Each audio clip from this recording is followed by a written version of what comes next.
क्यों नहीं, आप गुस्सा क्यों नहीं होते, आपको क्रोध क्यों नहीं आता?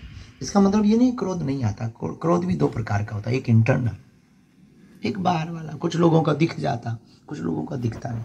लेकिन बहुत हद तक हमने प्रयत्न किया कि हमें अपनी मुस्कुराहट भागने नहीं देना। अब आप पूछोगे हाउ पॉसिबल, वो कैसे पॉसिबल हुआ? तो लोग हमसे पूछते हैं कि आप झंझलाते नहीं, आपके पास लोग इतना परेशान करने आते, आपको नहीं लगता मन ही मन कई बार आपको लगने लगता ये हमारे अधिकारी, हमारे बॉस हमारा हित नहीं चाहते, हमें छुट्टी नहीं दे रहे हैं, हमें ज़रूरत भी है? मन में कई बार ऐसा लगने लगता, कई बार विचार, फिर स्ट्रेस भी आता, फिर बहुत ज़्यादा एक आध कोई साथ में रहने वाला और शैतानी कर दे तो फिर और भड़बड़ा जाता शरीर।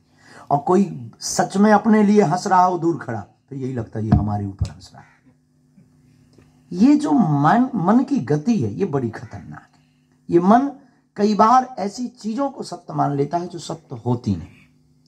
तो स्ट्रेस मुक्ति का सर्वोत्तम उपाय, या तो आप यहाँ व्यस्त बहुत रहते पर 12 घंटे की ड्यूटी करके आए, आप 5 मिनट मेडिटेशन करिए, ध्यान। जरूरी नहीं आप हनुमान जी का करो, राम जी का करो, आप जिनको मानते अपने गुरु का ध्यान करो, अपने इष्ट का, आराध्य का। हमारे सरदार परंपरा से जो है वो अपने गुरु ग्रंथ साहब का, जिनका भाव बने। 5 मिनट आप ब्लैंक होकर के, एकदम ब्लैंक, खाली, कुछ नहीं सोचना, केवल ध्यान करो। अगर आप ओम का करो, प्रणव का, तो हमें लगता है कि आप देखेंगे 10 से 15 दिन में आपके जीवन में और आपकी बॉडी में बहुत फर्क पड़ रहा, आपके विचारों में बहुत फर्क पड़ रहा। कई बार शरीर जो आलस में, चिड़चिड़ापन में, आपके विचार बदलने लगेंगे और सुताई आपके अंदर हैप्पीनेस आने लगेगा और आप गाली में भी मुस्कुराने लगेंगे।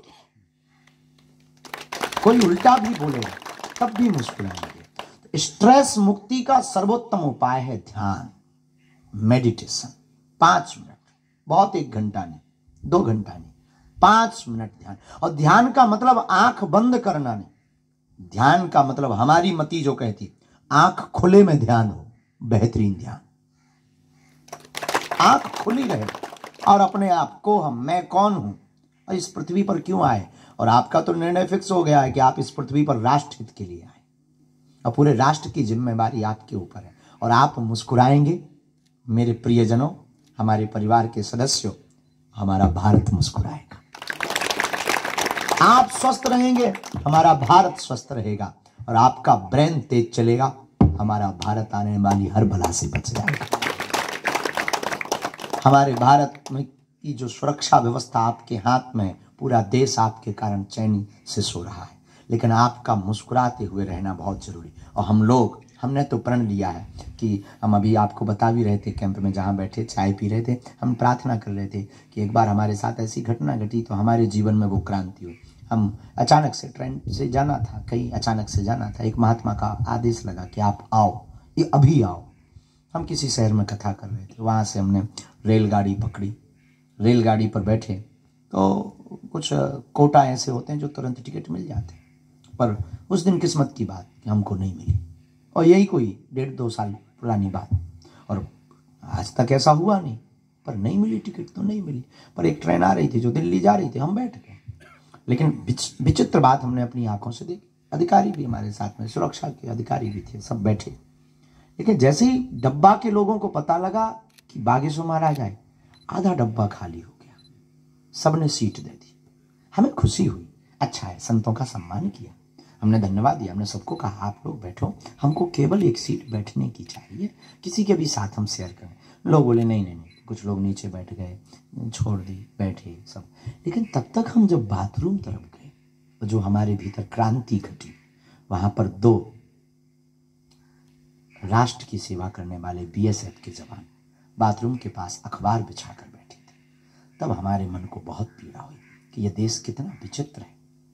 एक कोई अभिनेता या कोई व्यक्ति उस बोगी में बैठ जाता है तो बोगी खाली हो जाती है, और सबसे बड़ा अभिनेता इस देश का हीरो कई महीनों बाद अपने घर पर परिवार से मिलने आता है, उसको एक सीट तक शेयर नहीं होती। उस दिन हमने प्रण लिया था कि अब जो भी होगा हमारे जीवन में, हम कुछ ना कुछ अपने शब्दों से भारत के लोगों को मोटिवेट करेंगे। और हम आपसे प्रार्थना करना चाहेंगे, आप सबसे, कि आप मुस्कुराओ, मुस्कुराना ही जीवन। भगवान, अच्छा आप पुराना जमाना आपको याद होगा, फोटो वाला कैमरा चलता था। अब आजकल तो सेल्फी चल गई, मुंह टेढ़ा करें जैसे लोकवा लग गया हो, फोटो खींच रही। पुराने ज़माने में कैमरा का ज़माना होता था, तो हमने कैमरे के ज़माने में एक अच्छी चीज़, बहुत ऑब्जर्व वाले आदमी हैं, हमने ऑब्जर्व किया, जब किसी की शादी होनी होती तो एक दिन पहले कैमरा वालों को बताना पड़ता था, देख भाई शादी के लिए लड़की वालों को फोटो भेजनी है, कल टाइम पे आ जाना। फिर दिन भर कैमरे वाले का इंतजार करते, 3-4 बार पाउडर लगाकर थोड़ा बाल वाल ठीक करके लड़की को थोड़ा गोरा बदन जाना चाहिए। कैमरा वाले के भी उन दिनों में बहुत साके पड़े थे, उनकी भी इज्जत बहुत बड़ी होती। वो आता था मस्ती से, फिर लेंस साफ करता था, फिर वो चाय पीता था, तो वो पूछता था फुल खींचूं या हाफ खींचूं। अरे भाई यार जल्दी कर, 3 बार पाउडर खत्म हो गया यार। तो उसके भी बहुत नखरे हुआ करते थे उस जमाने में कैमरा वाला, रील वाला कैमरा। फिर वो कहता था ठीक है खड़े हो जाइए, हम फिर तुरंत खड़े हो जाए। फिर वो कितना भी अनपढ़ गवार हो, वो अंग्रेजी का एक शब्द, प्लीज स्माइल। अनपढ़ गवार, हमारे गांव का छन्नू लाल आदमी, नाम उसका छन्नू लाल, अनपढ़, कभी स्कूल का मुंह नहीं देखा, लेकिन उसने कैमरा क्या खरीदा, प्लीज स्माइल बोलता था। और कभी वो अपना नाम नहीं लिख पाया ठीक से, वो प्लीज स्माइल बोलता था। वो हम लोग तुरंत, जैसे कैमरा वाला प्लीज स्माइल, हम लोग तुरंत दांत निकाल, बत्ती से बाहर, हम मुस्कुरा देते थे। अब वो तुरंत फोटो खींच देता था। फिर 2-3 दिन इंतजार करते थे, क्योंकि वो धुल कर आती थी। जब 2-3 दिन बाद फोटो आती थी, अपनी फोटो देखकर हम लोग हंसते थे, हो तेरी क्या गजब फोटो आई। विचार करिए, 1 सेकंड मुस्कुराने से जब चित्र अच्छा आ सकता है, जीवन भर मुस्कुराते रहिए, पूरी जिंदगी अच्छी।